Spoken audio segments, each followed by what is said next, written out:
We used the 811 chair for many projects. We also used some of the other classic ones. And we use them a lot because we think it's a beautiful chair, maybe the most beautiful of all the Bentwood chairs, in our opinion. So our idea was to keep the spirit of the design of the 811, but sort of bring it into a more sort of Nordic, contemporary place. All the curves are a little bit straightened, but not completely straight. And we sort of added the holes and proportioned it a little bit different. A dot pattern may seem like it's already there, you know, what's the big deal? But, you know, there are these kind of dots, or these kind of dots, or other variations of that, and then there's the size. This was actually one of the most time-consuming parts of the whole project, to get the dot pattern right. As an extra benefit, when we have made this cutout hole pattern, when the light goes on the chair, you also get a shadow with the holes. It's beautiful. I think it's also important to mention that this technology, the steam-bent wood manufactured chairs, has proven to be the best for places like restaurants, cafes, hotels, because its durability. It has natural strength and flexibility, both those things. Strength and flexibility that no other technology combines in such a perfect way.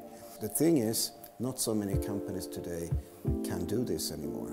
There are only a handful, a few in the world that manufacture in a professional way steam-bent chairs. And Ton is the best, at least definitely one of the best manufacturers in the world. So obviously we had a high pressure on ourselves to make as perfect of a steam-bent chair that we thought was possible. The story of Bentwood is not a story of revolution, it's about evolution. It started with these two Canadians mailing us and asking if they could visit our studio, and there's a lot of people phoning and mailing, so we said yes, of course, you're welcome. And then they came, and a nice couple, and they said, well, we have a store called Mjölk in Toronto. That's weird, because mjölk means milk in Swedish, and I think it's very strange that somebody opens a store in another country and names it after a Swedish name for milk.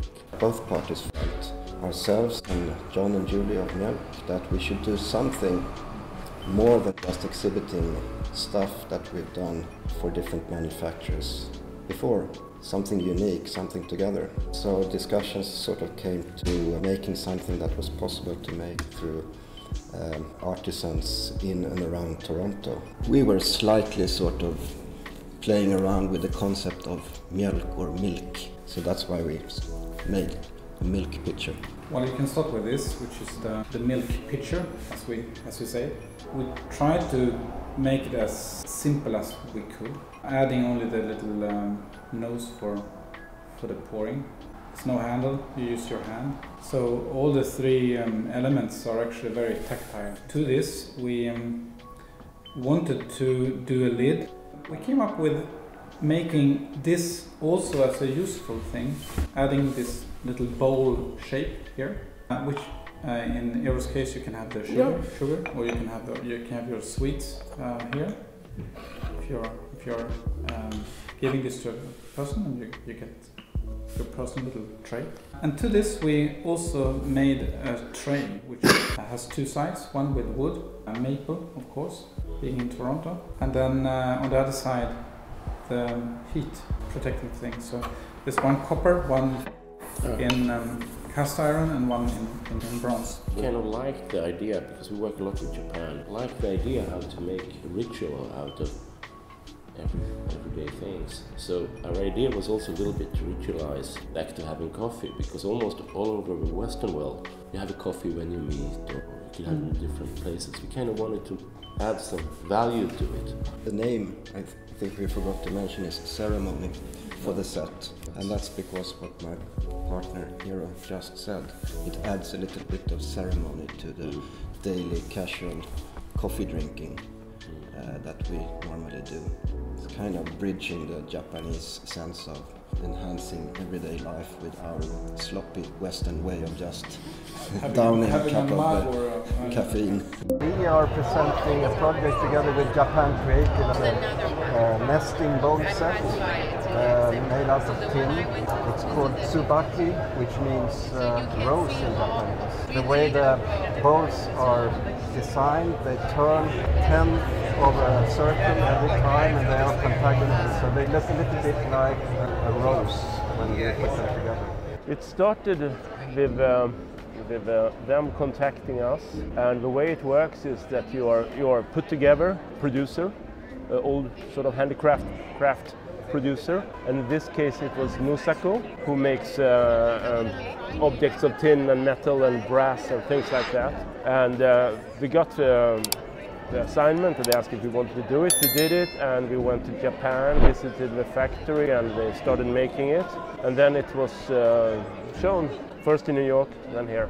I mean, we went to Japan still when we were still in school on scholarships, and I think it has affected me and all of us in such a way that I can't be without Japan. I have to go there every year, even though it's a long way. I always try to find a reason to go there, because their culture is one of the only ones that are really giving our field or art the best environment. It's a beautiful country for design and architecture. We met actually we were put together in the same class in university in design 27 years ago, and we fairly soon, almost instantly became friends on a personal level. And we spent time together as friends for a couple of years before we kind of tried to do a project here and there. That's what we still do. Of course it's a lot. I mean, these days I know exactly what Ola thinks about something or Morten thinks about something. But sometimes, of course, I wish it could be that simple, but it's not. It's a lot of, we fight a lot about things. We fight a lot about the work. I wouldn't say we fight so much about personal things, but you know, it's like, should we move that foot over there, or should we raise the ceiling of this building a little bit more to get that proportion better, you know, those things.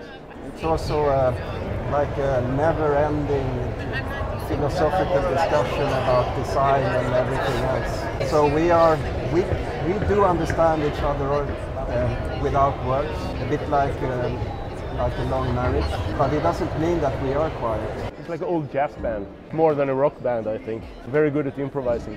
I think it's inspiring. I mean, I love this kind of buildings, personally. I think, for me, actually, the building is more interesting than the things inside.